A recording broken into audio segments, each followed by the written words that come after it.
It's a clear day in eastern Kentucky in the year of 1876. You're walking around your front yard when all of a sudden you hear a thud next to you. Right after this, you hear another, and then another, and then another. You look down to see what is falling all over the place, only to notice bloody bits of meat and flesh raining from above. You then look up to see where it's coming from, and what you're looking at will be burned into your mind for the rest of your life. Flesh and blood falling from the sky as if the clouds were bleeding.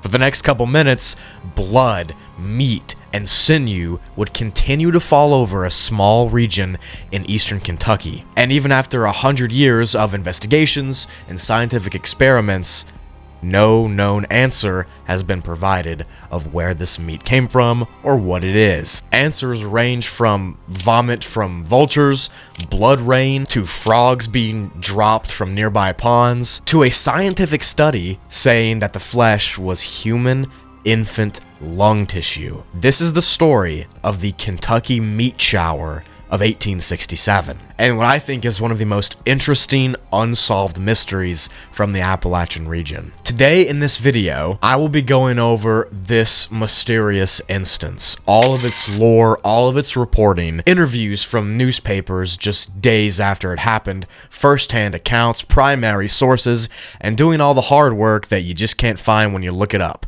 Seriously, most sources are wrong on this, but I found the original newspaper from 1867, and in this video you'll hear all the details about it. I also live less than an hour away from where this occurred, so I have kind of this local bias towards it. Anyways, sit back and relax, grab a bucket of popcorn, grab a Dr. Pepper, or Mr. Pibb, if you know, you know. I'm going to be splitting this video into 3 specific parts. That way it's easy to traverse, and if you want to skip along to a certain part, you can. Those 3 parts are the story, the investigation, and the theories. With all that out of the way, let's go ahead and get into it.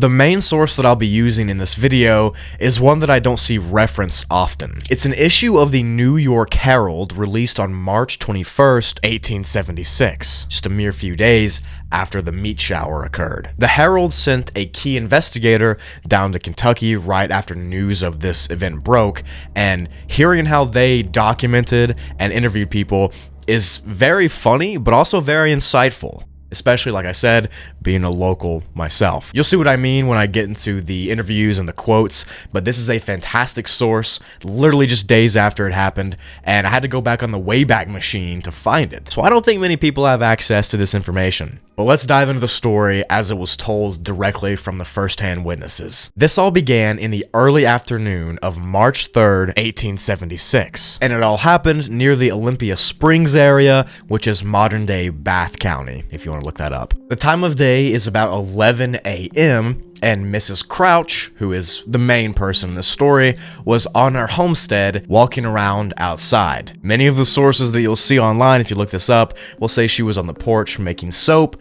That's not true. You'll see what I mean. She was outside of her house, 40 feet away from her house, actually. After walking around for a few minutes, she started hearing thuds on the ground. These thuds were then accompanied by splatters of various liquids, and this would continue to happen for about 1 minute and 35 seconds. The area in which this meat shower was taking place was later determined to be about 2 acres. But in order to get the full story, I'm just going to read you directly what Mrs. Crouch said in the newspaper, that way I don't butcher it. On Friday morning, March 3rd, between the hours of 11 and 12 o'clock, I was in my yard, not more than 40 steps from the door of the room in which we are now sitting. The skies were clear and the sun was shining brightly. There was a light wind coming from a westerly direction. Without any prelude or warning, and exactly under these circumstances, the shower commenced. The fall was of not less than 1 nor more than 2 minutes in duration. I never touched any of the flesh until my husband came home. I noticed little whirlwinds in the mountains during the morning and predicted rain from that fact. When the flesh began to fall, I said to my grandson, who was the only person in the yard with me at the time, "What is that falling, Alan?" He looked up and said, "Why, Grandma, it's snowing." I then walked around and saw a large piece of it strike the ground right behind me, with a snapping-like noise when it struck. A vague idea that my husband and son, who were away, had been torn to pieces and their remains were being brought home to me in this way by the wind flashed through my mind at the moment. I was also impressed with the conviction that it was a miracle of God, which as yet we do not understand. It may have been a warning, as coming events are said to feast their shadows before.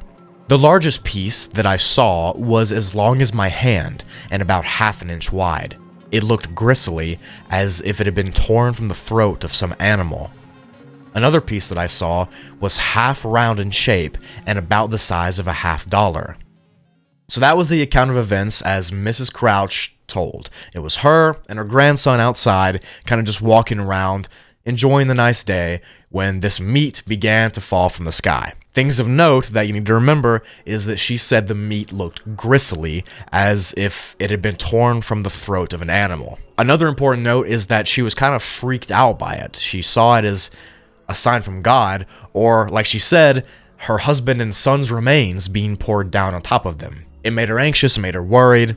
These are important things for you to note. Mrs. Crouch would not investigate at all. In fact, she would grab her grandson and run inside and wait for Mr. Crouch, the owner of the property, to come back. It wasn't long after she went back inside when Mr. Crouch returned and the investigation ensued. This entire area that this blood and this meat rained from the sky was measured and estimated to be about 2 acres, like I said previously. The zone was about 100 yards long and 50 yards wide. Mr. Crouch would then go on to say, when he began to investigate, he immediately saw meat hanging from briars and fences and in the grass, and that around several of the chunks was this dark red liquid.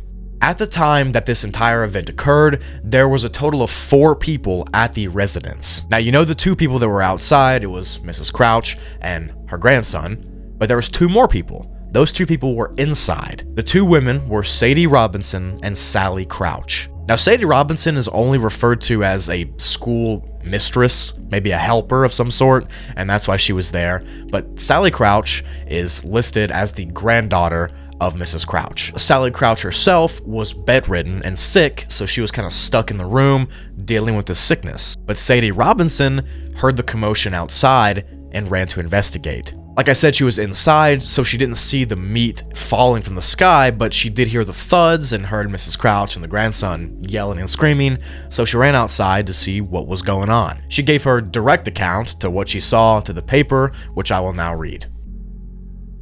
Miss Sadie Robinson told me that she was inside the house when the meat fell, and said it fell over a patch of about 2 acres. And it wasn't lying on the ground as thick as sown oats, and in many places, in the space inside in which it had fallen, there was none at all.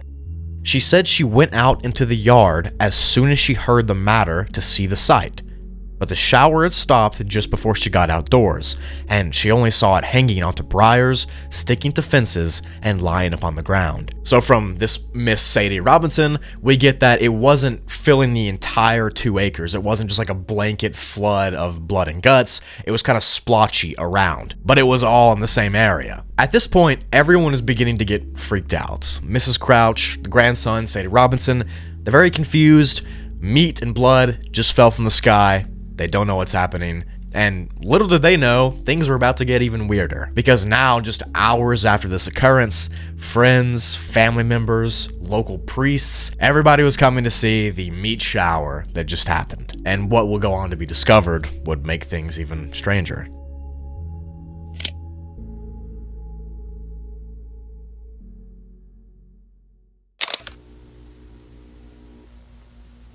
And if at any point in your life you have been a victim of meat falling from the sky and injuring you, you're gonna want to have somebody on your side that you can trust. That somebody might be Morgan & Morgan, America's largest personal injury law firm. Morgan & Morgan has over 1,000 attorneys that operate in all 50 states. So you know you'll have someone to back you up wherever you're at. Your injury could be worth millions. And Morgan & Morgan do not settle for lowball offers. Insurance companies often lowball their clients, so it's very important to Morgan & Morgan then that they fight to get you the money you deserve if you become their client. They achieved significant verdicts in the past couple months for victims that were involved in life-altering crashes, like $12 million in Florida, which is 34 times the highest insurance offer, or $26 million in Philadelphia, which is 40 times the highest insurance offer. And the best part is, it's absolutely free unless you win. If you ever got seriously injured, your case could be worth millions, and you're only a few clicks away from potentially changing your life. It's so easy, and you can start your claim now with Morgan & Morgan at www.forthepeople.com/spoogly, which can be found in the description or by scanning the QR code on your screen from your phone's camera. Thank you to Morgan & Morgan for sponsoring this video, and let's get back to it. Just 2 hours after the meat shower occurred, people began to arrive at the Crouch family residence to investigate for themselves. A man named CJ Craig, who was a friend of the Crouch family, appeared at the house at that 2-hour mark. And CJ Craig was later interviewed to give his testimony on what he saw. In his own words, he said that the meat looked to be pounded or ground beefsteak. It was soft and tender to the touch. The smell of the meat and the liquid that accompanied it resembled that of fresh blood. Craig would then go on to get some of the meat and take it with him. And that's a common theme that you're going to see in the rest of this investigation. There was so much meat laying around in the different areas that people were just taking a lot of it. Soon after, CJ Craig showed up to the residence to check it out for himself. A local pastor was informed about it, and he came to see what was going on as well. J.R. Nichols was his name, and he too was interviewed by the New York Herald, and he had this to say. He said the flesh looked clean, except that there was a fresh blood that was oozing from it, and that to him personally, the meat looked like mutton. The intrigue was building in this local small area of eastern Kentucky, and people were genuinely wondering, what just happened? I mean, I can't imagine being in the 1860s and you see meat and blood fall from the sky. It had to have been this local craze, this small town mayhem, if you will. I wish I was there to see it. Keep in mind, at this point, no real investigation had happened. This was just like the local people that they knew. They were like, hey, come check out this meat that just fell from the sky. They showed up, they get their own opinion of it, like J.R. Nichols and C.J. Craig did. And even further into this local investigation, people began to see if they could figure out what the meat was by eating it. A man named Joe Jordan said this: I brought about 2 ounces to Mount Sterling and gave Captain J.M. Bent about half of it when he left for Louisville. I bit a piece of it, but spat it out very quick. I did not keep it in my mouth long enough to perceive any taste. It was about a week after it had fallen before I saw it. I squeezed some of the pieces. One had a brown mucus come from it. Some of the meat was very dry, like dried beef. It was elastic and thin, and there appeared to be a fine wool-like fiber running through it in all directions. The smell was offensive in the extreme, like that of a dead body. In size, the pieces varied from 2 inches to 1/2 inch in length and were about 1/3 of an inch wide. A great deal of the flesh had been sent to different parts of the country. So again, this Joe Jordan guy was a local. A couple days after the meat shower happened, he grabbed some of the meat, he ate it, spit it out, said it was dry, he couldn't perceive any taste, but there was this brown liquid coming out of it, and most importantly, that the smell was extremely offensive, or as he says, offensive in the extreme, and that it smelled like a dead body. In small-town Kentucky fashion, the next step of this investigation was to involve the local butcher. Naturally, of course, you have some kind of mystery meat that you don't know what it is, you'll call up the guy that knows a lot of meat. The butcher. So the butcher, whose name is L.C. Frisbee, was contacted, and he had some of the meat on him, and this is what he had to say about it. Before I read what he had to say about the meat, I want to tell you how the paper introduced this butcher to the reader, us. They say this: Frisbee is married and has 3 children in 27 years, and has followed the trade he is now engaged in at Mount Sterling for 4 years. His personal beauty is somewhat marred by a defect on the left side of the upper lip, sometimes called hair lip. In other respects, he is well developed, and is as intelligent as men of his calling usually are. This is how they introduce the butcher to literally everybody that's reading this paper. They're like, yeah, the guy's pretty cool, he's 27, he has 3 kids and a wife, he's been a butcher for 4 years, he's kind of got this weird thing with his lip, but He's cool, I guess. They put that in the paper for literally everybody to see. I don't know why, but I kind of mess with it. Anyways, the investigator from the New York Herald would go on to interview L.C. Frisbee with several different questions to kind of get to the bottom of what he thought this meat was. And I'll go through and read these questions and answers really fast, that way again you get the full understanding of it. Frizz, do you know Mrs. Crouch, who lives out near Olympian Springs? If you do, tell me what kind of a woman you think she is. I know the whole family. They are members of a church, are good people, and I believe everything that they say about this meat business is as true as gospel. It is said that you tasted the meat. I did that at the Springs in the presence of several persons, some of whom told me it was a dangerous experiment, but I told them my constitution would stand as much of it as a rooster's or a cat's.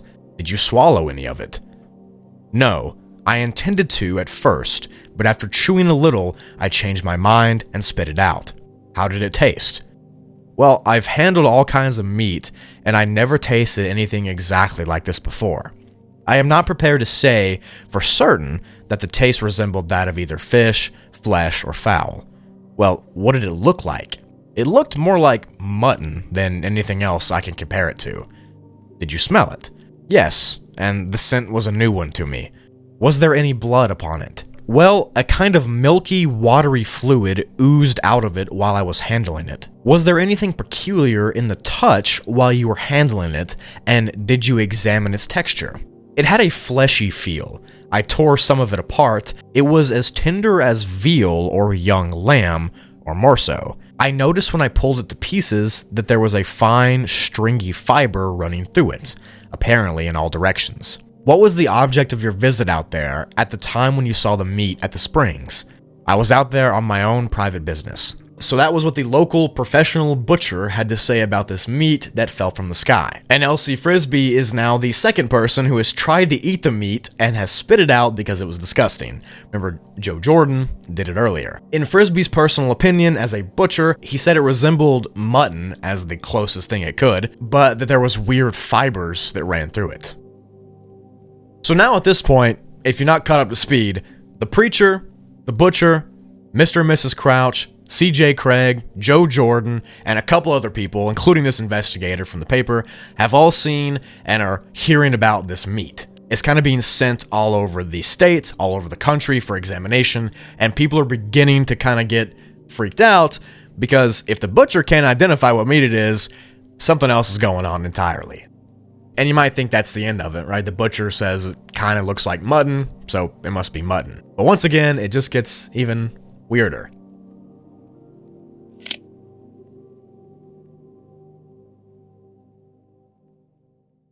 Since things moved a lot slower back in the 1860s, it took several weeks to get these samples sent out to universities and to scientists for them to see what is going on. Why is meat falling from the sky? Is God gonna return? And because of this kind of slow progression of investigation, multiple theories would begin to emerge at the same time as to the possible origin of this meat.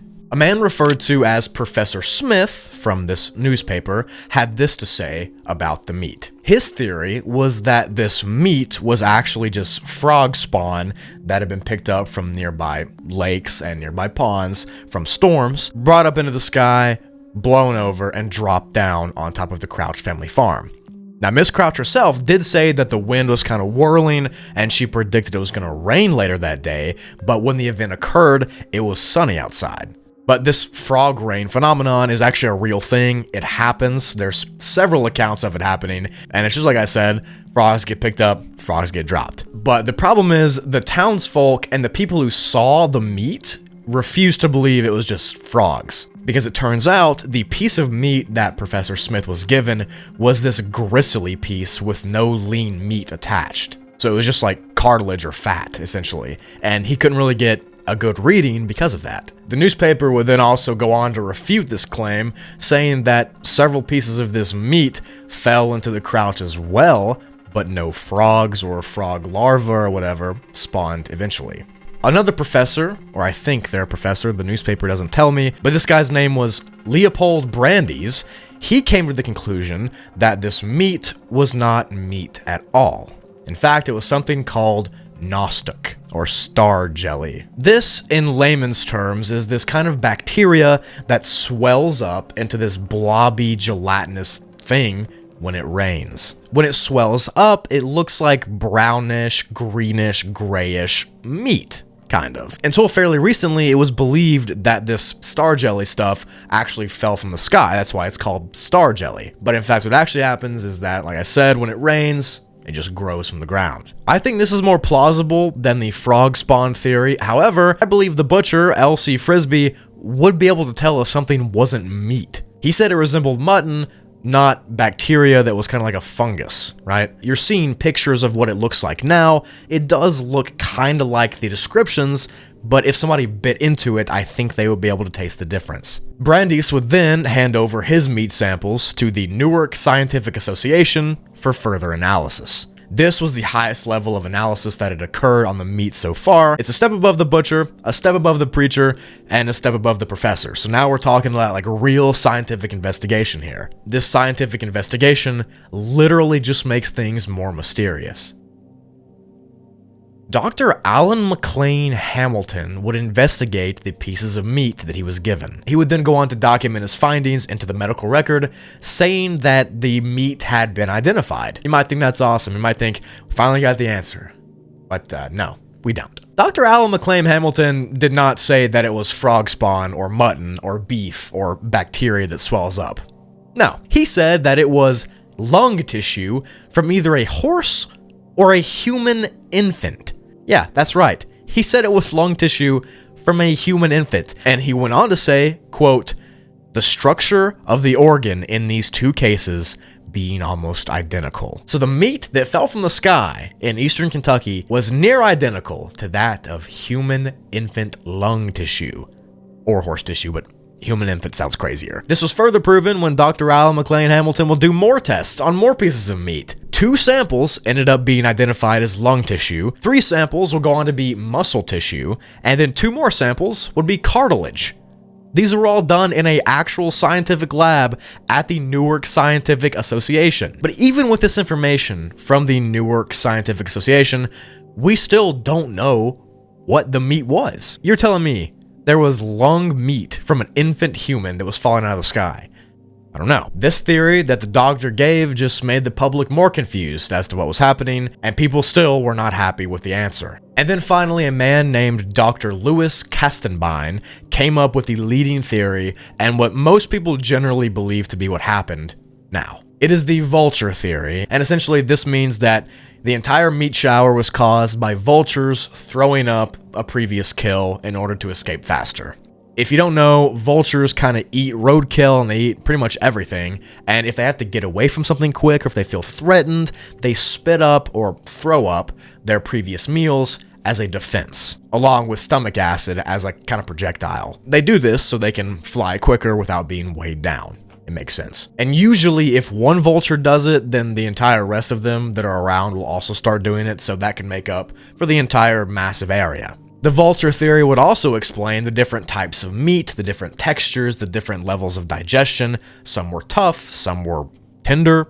It all makes that kind of make sense, maybe. But even with all these theories, even though the vulture theory sounds the best and kind of makes you sleep better at night, there are still holes in literally every single one of them, because none of these theories are conclusive. There's no evidence supporting one or the other. One local man that was interviewed by the newspaper again, he said that it could have been a passing balloonist in a hot air balloon that was dropping meat as well. Just thought I'd throw that in there, because that was the state of things back in 1867. But bacteria, frog, mutton, human lung tissue, horse lung tissue, deer, vulture vomit, none of it is conclusive. You'd think proper scientific investigation from the Newark Association would show that it was vulture vomit, but they didn't. But to end this theory section, I want to read an account from a local trapper that was near the area on what he thinks the meat is. This man was interviewed just a few days after the meat shower happened, and he lived pretty closely to the Crouch residence. Now, I'm from Eastern Kentucky, like I've said multiple times in this video. You're probably tired of hearing it. And to people that aren't from this area or aren't from Appalachia in general, what I'm about to show you makes no sense. Like, It doesn't seem to be English. If I just showed you the screenshot of what I'm going to read to you, it would not make sense. But I know what this guy's saying, and I can decipher it because this is how my grandparents talk, okay? So I'm going to read this to you, and it's hilarious, and I just wanted to include it because it's so bombastic and crazy. But this is what the old trapper has to say about what he thinks the meat is. This interview from the paper is titled An Old Trapper's Opinion, and it reads like this. B.F. Ellington was at Olympian Springs at the time your correspondent was there, and heard Mr. Gill's statement, and had talked with others about the matter. After waiting patiently for all else present to unburden themselves upon the great conundrum, he arose to his feet and gave us a specimen of wild eloquence in the following words. Keep in mind, this newspaper was the New York Herald. I cannot imagine what was going through his head when he heard what I'm about to read to you. As he put it, it was a specimen of wild eloquence. And by the spellings of some of these words, I can tell that he didn't understand what he was saying, but I understand it. I do, I get it. Here's what the old trapper had to say. Gentlemen, I've fought bears and other varmints in these ranges of mountains for 30 years. And if I do say it, when a bear crosses my path in the timber, he's in a damn dangerous locality. One of our skins is going to have to come off before the dispute's ended, and I've got all my curtails yet. Though I've wrestled and rolled all over acres of land with everything in the shape of a man or a brute that claims jurisdiction over the territory of eastern Kentucky, I've seen some of this meat that fell on old man Crouch's farm, and if it's meat at all, it's bear meat. Now, I've skinned more bears and chawed more of that kind of meat than any other man in this part of the United States. It's an article I can't be deceived about. Why, Mr. Gill, you've known me and my old mammy many a year, and you know that she was the splendidest cook around. Any man that couldn't get fat on bar meat and sweet potatoes when they was fixed right. And she bossed the cooking. This meat that fell from the heavens at Alan Crouch's farm has got that uncommon greasy feeling about it that I am so well acquainted with. I learned to know it by taking the jackets off these critters and toting their meat all over the mountains. I could not be mistaken about it. I know bear grease when I see it. That's the kind of fluid would come out of that meat at old Allen's and got all over my hands when I was examining it. I smelt it too, and I know that smell as well as I know the smell of liquor. Gentlemen, it's bear meat for certain, or else my name is not Benjamin Franklin Ellington. So with that amazing rendition out of the way, let me break it down for you. The newspaper writes it as bar meat, like B-A-R, but the guy's saying bear. So if you've never heard like a mountain man talk, it's bear meat, right? It's not bear, it's bar, right? So he said bear meat. He thinks it's bear meat, which I find very interesting. He explains those brown liquids coming from it as the grease that comes from bear meat, because as he said in his own words, his mammy is the most splendid cook around, and he knows that grease and can smell it just like he knows the smell of liquor. I know bear grease when I see it. So that's yet another theory that's thrown into the mixtures of all the theories. This is the old trapper's opinion, old Benjamin Franklin Ellington. And again, that makes it more confusing. The trapper said it was bear meat. Several people tasted it, spit it out, couldn't eat it, said it was disgusting. Some said it looked like dried deer. Some said it looked like pounded cube steak. Some said it looked like mutton. One professor said it was frog rain, frogs falling from the sky. Another professor said it was bacteria that grows in the rain and becomes this star jelly stuff. And then when proper scientific investigation was done, it was concluded that it was human infant lung tissue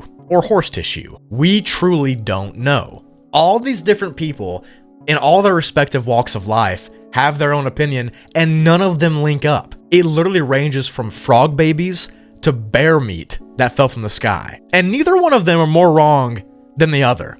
That's the state of things in this investigation. To this day in Bath County, there are several examples of this flesh that have been preserved in jars over the years that you can literally go see. These were taken directly from the Crouch farm, where it happened. They're in jars at the Bath County History Museum. You can go there if you want to. But after all of what I just explained was said and done, we have no more answers than we had at the beginning.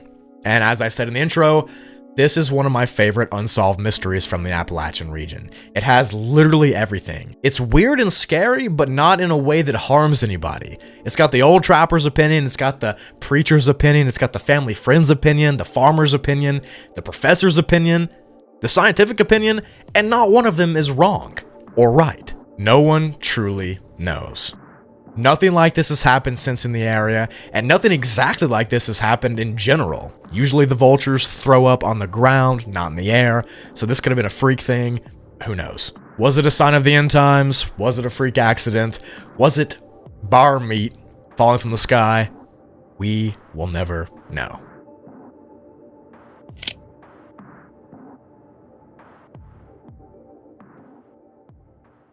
That's it for the video. Thank you for watching it. I do hope you enjoyed it. I love investigating cases like this and making videos like this.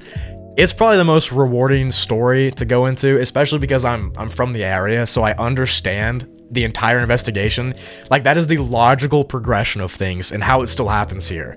Something crazy happens, you get your neighbors to come over and look at it. The neighbors don't know what it is. You call the preacher. The preacher comes up and checks it out. He's like, well, that's disgusting. We still don't know what it is. Let's go to the butcher and see if he knows what it is. You know, then we might call the police and start sending samples off or whatever. Let's go see what old BF Ellington has to say about it. Oh, it's bear meat that falls from the sky. Okay, but I just love stories like that, and I hope you did too. If you actually did, leave a like. It really helps the channel, helps more than you know. Thank you all for the amazing support. I love and appreciate each and every one of you. And I really hope your day is going fantastic, and I hope that you're just chilling. I know life is crazy. It's always been crazy. It's specifically crazy right now, but you're gonna get through it. We all do. Always have. So, I love you. I'll see you in the next video. Bye.